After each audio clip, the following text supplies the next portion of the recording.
Bismillahirrahmanirrahim. Assalamu alaikum, dear students. I am Professor Siddiq Nawaz, Alpine degree college Kanpur. आज का हमारा lecture number 63, chapter number alcohol, phenols and ethers. First one, reactions of alcohols. बेटा, alcohol react करता है with other reagent in two ways. First, ऐसे reaction जिसमें C और O के दरमियान बॉन्ड ब्रेक होता है, और दूसरे ऐसे रिएक्शन जिनमें O और H के बीच बॉन्ड ब्रेक होता है। अगर हमारा न्यूक्लियोफाइल अटैक करे, ऐसी सूरत में C और O का बॉन्ड टूटेगा, जबकि दूसरी जानिब अगर इलेक्ट्रोफाइल अटैक करे अल्कोहल पर तो O और H का बॉन्ड ब्रेक करेगा। अब किस बॉन्ड को ब्रेक करना चाहिए? इधर CO बॉन्ड और OH बॉन्ड डिपेंड करेगा नेचर ऑफ अटैकिंग रिएजेंट्स पर। इसका मतलब हम कह सकते हैं कि अल्कोहल्स डिफरेंट रिएजेंट के साथ दो तरह से रिएक्शन शो करता है। पहले वो रिएक्शन जिनमें C और O बॉन्ड क्लीवेज होती है, दूसरे वो रिएक्शन जिनमें OH बॉन्ड क्लीवेज होती है। अगर न्यूक्लियोफिलिक अटैक होगा, न्यूक्लियोफाइल अटैक करेगा अल्कोहल पर, तो कार्बन ऑक्सीजन के बॉन्ड ब्रेक करेगा, और अगर इलेक्ट्रोफाइल अटैक करता है अल्कोहल पर, ऐसी सूरत में OH का बॉन्ड ब्रेक करेगा।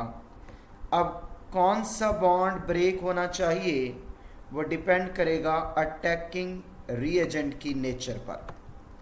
जैसे इस वक्त देखें, ये इथाइल अल्कोहल है, न्यूक्लियोफाइल अटैक करेगा तो वो अटैक करेगा इस इलेक्ट्रोफिलिक कार्बन पर, तो फिर C और O का बॉन्ड ब्रेक करेगा, तो ये कार्बोकेटाइन बनेगा प्लस OH नेगेटिव बनेगा। इस C पॉजिटिव के साथ जुड़ जाएगा न्यूक्लियोफाइल। ये इथाइल अल्कोहल अगर इलेक्ट्रोफाइल अटैक करता है तो वो इस पार्शियल नेगेटिव चार्ज ऑक्सीजन पे अटैक करेगा, तो फिर O और H का बॉन्ड ब्रेक होगा, उसके नतीजे में बनेगा अल्कोक्साइड आयन। इस वक्त ये है इथॉक्साइड आयन, इससे जुड़ जाएगा ये इलेक्ट्रोफाइल, प्लस मिलेगा H पॉजिटिव। अब बड़े ये इंपॉर्टेंट MCQs हैं कि order of reactivity when carbon oxygen bond break. बेटा, कार्बन ऑक्सीजन का बॉन्ड ब्रेक हो तो कार्बोकेटाइन बनता है, और कार्बोकेटाइन में से सबसे ज़्यादा स्टेबल जो होता है वो टर्शरी कार्बोकेटाइन, फिर उसके बाद सेकेंडरी कार्बोकेटाइन, उसके बाद प्राइमरी कार्बोकेटाइन, और एंड में होता है मिथाइल कार्बोकेटाइन। तो कह सकते हैं कि जब कार्बन ऑक्सीजन बॉन्ड की क्लीवेज होगी तो ऑर्डर ऑफ रिएक्टिविटी में अल्कोहल, टर्शियरी अल्कोहल सबसे ज़्यादा रिएक्टिव होगा कंपैरेटिव टू सेकेंडरी अल्कोहल के और कंपैरेटिव टू प्राइमरी अल्कोहल के, क्योंकि टर्शियरी अल्कोहल अनस्टेबल है और ये स्टेबल लीड करेगा tertiary carbocation. Secondary alcohol moderate way में स्टेबल है तो वो दूसरे नंबर वाला सेकेंडरी कार्बोकेटाइन जनरेट करेगा, जबकि प्राइमरी अल्कोहल लीस्ट स्टेबल है, तो फिर इसलिए primary alcohol, primary carbocation least stable है, प्राइमरी अल्कोहल ज़्यादा स्टेबल होगा, तो इसलिए हमारे पास प्राइमरी अल्कोहल की जो रिएक्टिविटी होगी वो सबसे कम होगी in case of carbon oxygen bond cleavage. तो मैंने कहा कि जब कार्बन ऑक्सीजन बॉन्ड की क्लीवेज होती है तो उस सूरत में टर्शियरी अल्कोहल की रिएक्टिविटी सेकेंडरी अल्कोहल से ज़्यादा और सेकेंडरी अल्कोहल की प्राइमरी अल्कोहल से ज़्यादा।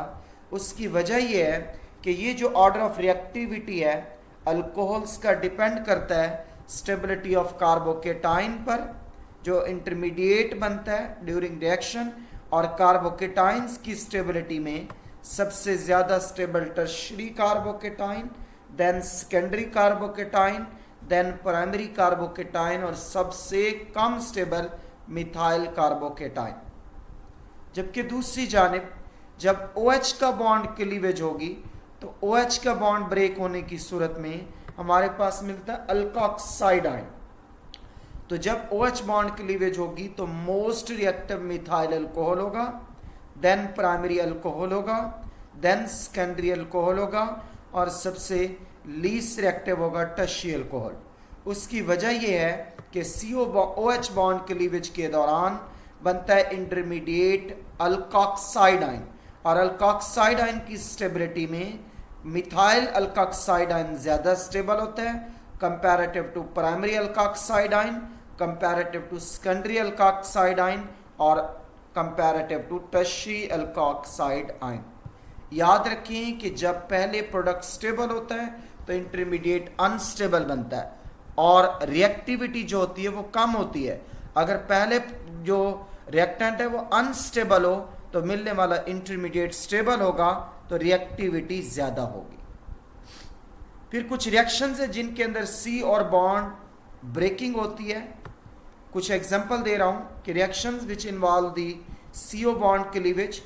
इसमें पहला रिएक्शन है reaction of alcohol with thionyl chloride. बेटा इथाइल अल्कोहल का जब रिएक्शन होता है थायोनाइल क्लोराइड के साथ, तो अल्कोहल का ये जो OH है ये रिप्लेस हो जाता है विद क्लोरीन, तो बनता है इथाइल क्लोराइड। एक ऑक्सीजन इस SO से मिलके बनाता है SO2, ये H नेक्स्ट Cl से मिलके बनाता है HCl, और जो पायरिडीन होता है इस OH ग्रुप को गुड लिविंग ग्रुप की फॉर्म में कन्वर्ट करता है। फिर reaction of alcohol with halogen acid. इस वक्त ये OH H से मिलके बनाएगा वाटर, ClOH की जगह रिप्लेस हो जाएगा, तो बन गया इथाइल क्लोराइड प्लस वाटर। ये जो HCl concentrated HCl plus anhydrous zinc chloride का मिक्सचर है, इसे बोलते हैं लुकास रिएजेंट। ये अभी थोड़ी देर में डिस्कस होना है। फिर है जी reaction of alcohol with ammonia in presence of thorium oxide. बेटा थोरियम ऑक्साइड की प्रेजेंस में जब अल्कोहल का रिएक्शन होता है इस हमारे पास इस अमोनिया के साथ, तो ये OH इस H से मिलके वाटर बनाता है, और OH जो होता है वो रिप्लेस होता है विद अमाइनो ग्रुप, बन जाता है इथाइल अमीन प्लस वाटर। फिर है जी reaction involving the cleavage of OH bond. पहला इसमें केस है reaction of alcohol with electropositive element या electropositive metals. Highly electropositive metal जिसमें शामिल सोडियम, पोटाशियम, कैल्शियम, मैग्नीशियम जब अल्कोहल से रिएक्ट करती हैं तो उसके नतीजे में अल्कोहल का ये जो हाइड्रोजन है ये सब्स्टिट्यूट हो जाता है with these metals, resulting alkoxide ion मिलता है, प्लस मिलता है H2 गैस। होता क्या है कि ये जो सोडियम है इसके पास एक इलेक्ट्रॉन है, ये एक इलेक्ट्रॉन इस H को देगा, H रेडिकल बनेगा, यहाँ जो O और H के बीच बॉन्ड होगा उसमें मौजूद इलेक्ट्रॉन पेयर O पे शिफ्ट हो जाएंगे, तो O पे चार्ज आ जाएगा नेगेटिव। तो एक सोडियम एक H को एक इलेक्ट्रॉन देगा, एक H रेडिकल बनेगा। दूसरा सोडियम एक इलेक्ट्रॉन अगेन दूसरे इथाइल अल्कोहल के H को देगा, तो दूसरा H रेडिकल मिलेगा। H रेडिकल से मिलके बनाएगा H2, और H का भी जो शेयर इलेक्ट्रॉन पेयर वो शिफ्ट हो जाएगा O की जानिब, जिससे चार्ज आएगा नेगेटिव, तो ये बन जाएगा अल्कोक्साइड आयन जिसके साथ मेटल केटाइन जो है वो जुड़ा होगा। तो इट्स मीन जब इथाइल अल्कोहल का रिएक्शन हुआ सोडियम मेटल के साथ बना सोडियम इथॉक्साइड आयन, प्लस मिला H2 गैस। फिर है जी reaction of alcohol with Grignard reagent. Ethyl alcohol का जब रिएक्शन होता है ग्रिग्नार्ड रिएजेंट के साथ, तो ग्रिग्नार्ड रिएजेंट इस वक्त मिथाइल मैग्नीशियम आयोडाइड है, तो ये मिथाइल का पार्शियल नेगेटिव चार्ज अटैक करेगा इस H पर, तो ये बन जाएगा मीथेन, और H के बीच जो शेयर्ड इलेक्ट्रॉन पेयर है वो शिफ्ट हो जाएगा O पर, जिससे चार्ज आएगा नेगेटिव ले लेगा यहाँ से MgI को, तो बन जाएगा Mg, एक तरफ I दूसरी तरफ OC2H5, जबकि CH3 ने इधर से H लिया, बन गया CH4।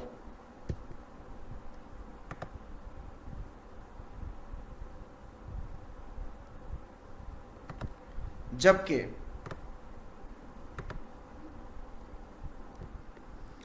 फिर है बेटा हमारे पास फॉर्मेशन ऑफ ईस्टर।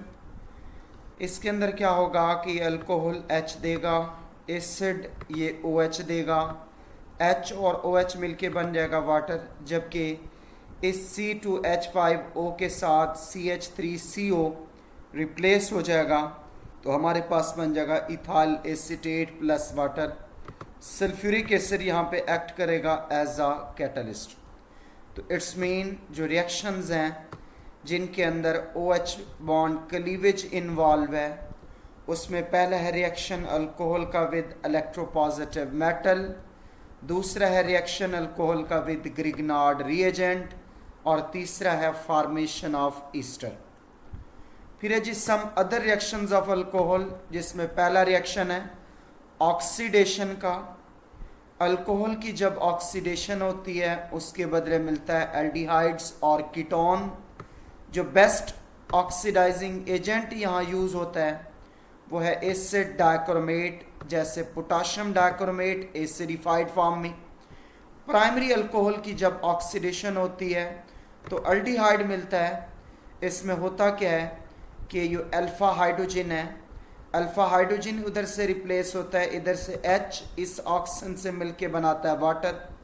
तो OH का बॉन्ड एक टूटेगा, इधर से एक CH का बॉन्ड टूटेगा, फिर C डबल बॉन्ड O बन जाएगा अल्डिहाइड, प्लस मिलेगा वाटर।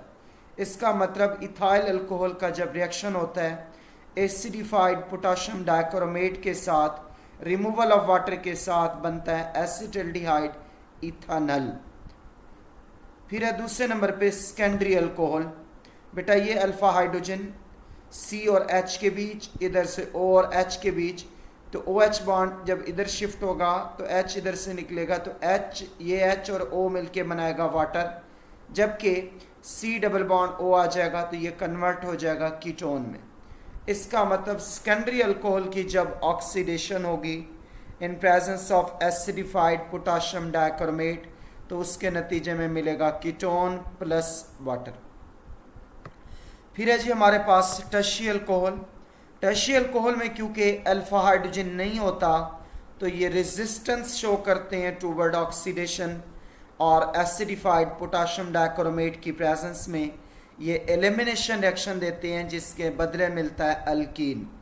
इस वक्त ये बीटा हाइड्रोजन जो है वो शिफ्ट होगा इस जानिब, जबकि ये OH निकलेगा तो OH उस H को लेके बनाएगा वाटर और साथ ही मिल जाएगा अल्कीन।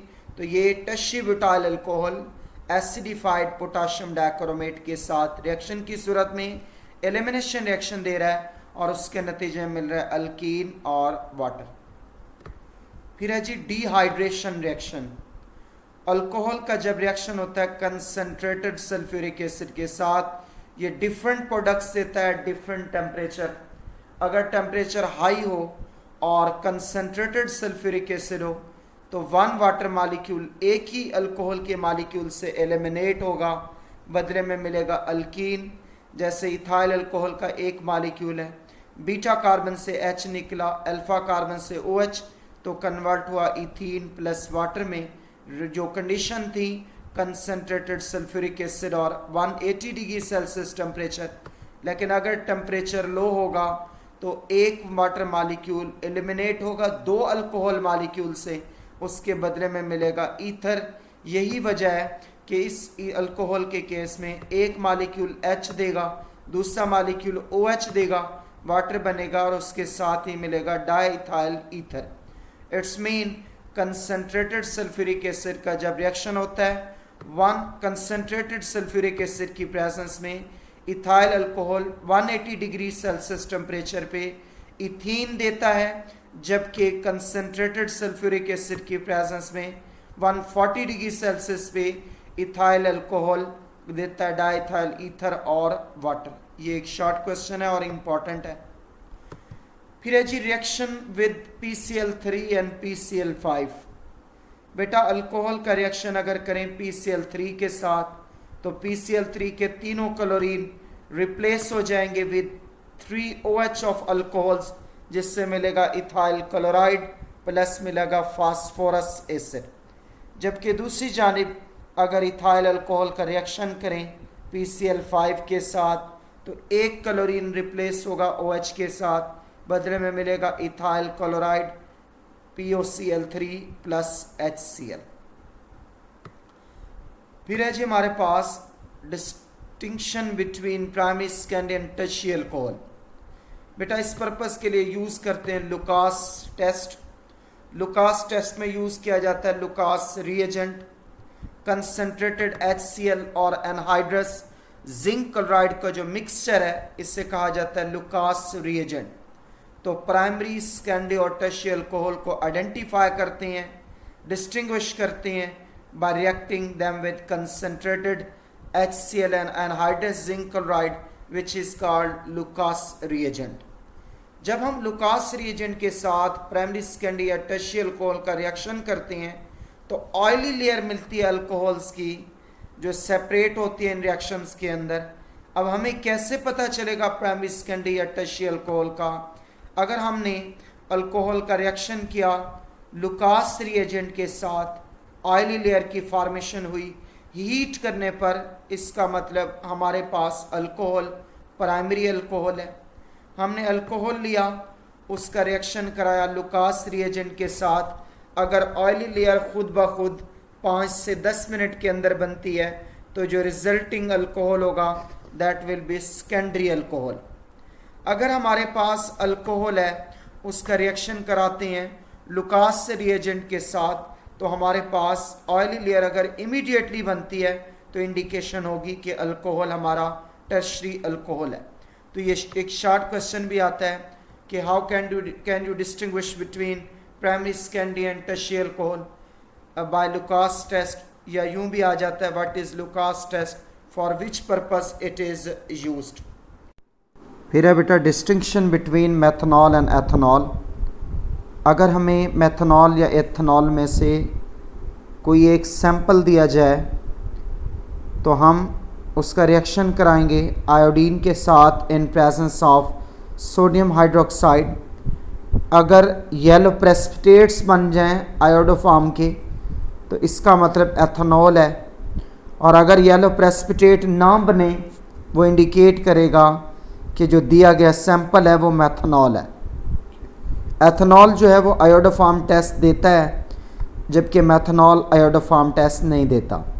इस वक्त देख सकते हैं कि ये जो इथाइल अल्कोहल है जब इसका रिएक्शन किया आयोडीन के साथ इन प्रेजेंस ऑफ सोडियम हाइड्रोक्साइड तो इसमें जो CH3 था इथाइल अल्कोहल का वो कन्वर्ट हुआ है आयोडोफॉर्म में, जबकि जो नेक्स्ट कार्बन था वो कन्वर्ट हुआ है साल्ट ऑफ एसिड में, प्लस मिला है sodium iodide plus water. It's mean alcohols में से वाहिद इथाइल अल्कोहल है जो आयोडोफॉर्म टेस्ट देता है और उसके नतीजे में हमारे पास येलो कलर प्रेसिपिटेट्स मिलते हैं आयोडीन के। फिर बेटा अगर हम यूजेस ऑफ अल्कोहल्स की बात करें तो अल्कोहल में मेथनॉल के जो यूजेस हैं, मेथनॉल यूज़ होता है as a solvent for fats, oils and varnishes. दूसरे नंबर पे ये as a antifreeze use होता है in the radiator of automobiles, और थर्ड नंबर पे यूज़ होता है डीनेचरिंग ऑफ अल्कोहल्स में। जबकि जो एथनॉल है ये यूज़ होता है as a solvent, as a drink and as a fuel in some countries, और दूसरे नंबर पे इसका यूज़ है फार्मास्यूटिकल ड्रग्स प्रिपरेशंस के अंदर, और थर्ड वन ये यूज़ होता है as a preservative for the biological specimens. Thank you very much बेटा, अल्लाह हाफिज़।